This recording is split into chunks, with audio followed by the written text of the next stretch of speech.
How's it going, rock stars? Roxy here with a very special segment of Totally Nostalgic.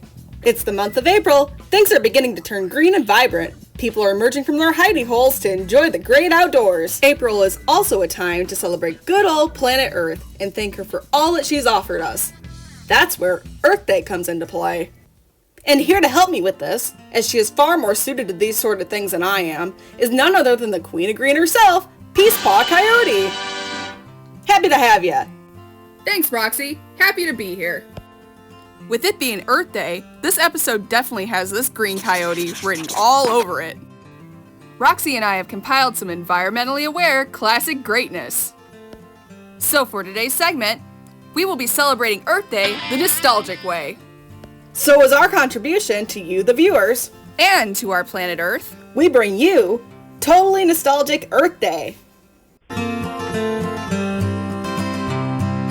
Okay, Peace, I'll let you take the reins on this first one. Take it away. Sure thing. Once upon a time, there was an animated 90s film that featured a field mouse, a mole... Oh wait, hold on. Let me try that again. A young field mouse named Abigail, a mole named Edgar, a hedgehog named Russell, and a badger named Michelle. This colorful cast of characters is from a little film that some of you may have heard of called Once Upon a Forest. The Furlings, an alternative name for the children in this world, are joined by their teacher, Cornelius, who is also Michelle's uncle. Cornelius takes the Furlings on an educational nature walk, where they come across the road for the first time in their lives. Then, a traveling delinquent throws a glass bottle out of his car window that shatters on the road. Then the glass is run over by a truck transporting poisonous gas. This causes the tires to pop, the truck loses control, and crashes into the forest.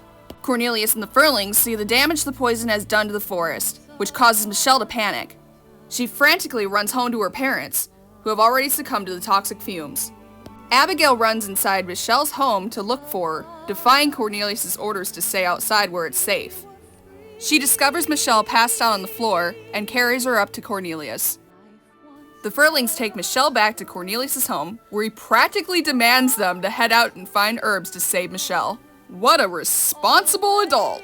From there, the Furlings defy several encounters with death, as well as meet some interesting characters. They eventually make it back with the herbs to save the little badger. This was one of my favorite films as a kid, and though by far not the greatest, it still holds that incredible nostalgic feeling every time I watch it as an adult. It sends a message to the viewers to keep our Earth clean. Thanks, Peace. I'll take it from here.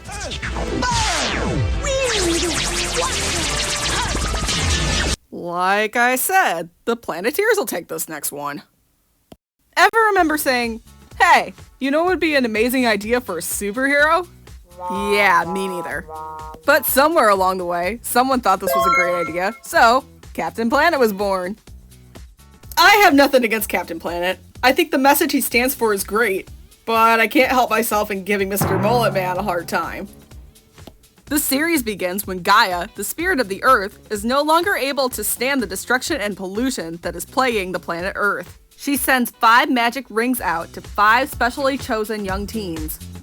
Kwame from Africa, whom is chosen to bear the Earth Ring, G from Asia, chosen to bear the Water Ring, Wheeler from North America, selected to bear the Fire Ring, Linka from the Soviet Union controls the Wind Ring, and Ma-Ti from South America is selected to harness the power of the Heart Ring. The 5 brave adolescences, with their powers combined, are able to summon Captain Planet, whom renders their rings virtually useless when in their presence. He, in place, holds the powers of the rings for his own, and goes and saves the day, while the teens help a little bit. I'm sorry, I'll try harder to be nice. Captain Planet is a very prime example of a classic, environmentally friendly 90s cartoon. With extra cheese. But to be serious and real, as I've stated before, Captain Planet put out a lot of great messages, and covered a lot of very serious and real problems. Even throwing in some darker topics, such as drug addiction and HIV.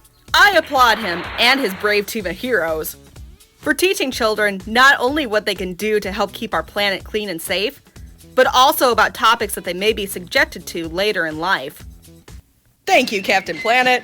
In the eyes of the 90s kids, you truly are Earth's hero. Okay, Peace. I feel like we both need to cover these next ones together. Since you're the expert, I'll let you start. Take it away, Greenie. Yeah. So this next one is a movie that I'm sure most of you will remember. Based on the book of the same name, Fern Gully, The Last Rainforest takes place in an Australian rainforest that is inhabited by fairies. The main protagonist of the film, Krista, accidentally shrinks a young mullet named Zach, whom is logging trees as a summer job, down to her size while attempting to save him from a falling tree. Together, they gather the animals and fairies of the rainforest in order to save their home from the deforestation caused by the loggers and the vengeful toxic entity, Hexus. Voiced by the magnificent Tim Curry. Hey, get back here and help me. Okay. So, here's my sum up of the film. I love it. It's not that it's a super great movie or anything, but I love it for probably the same reason most of you guys love it. The nostalgic factor. Takes me back to simpler times. It's even got a few great catchy tunes thrown in there. Slime beneath me, slime up above. Ooh, you love my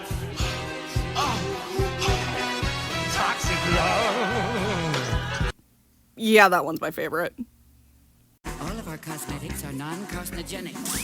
In brain fried, electrified, expected and injectified. This one's better.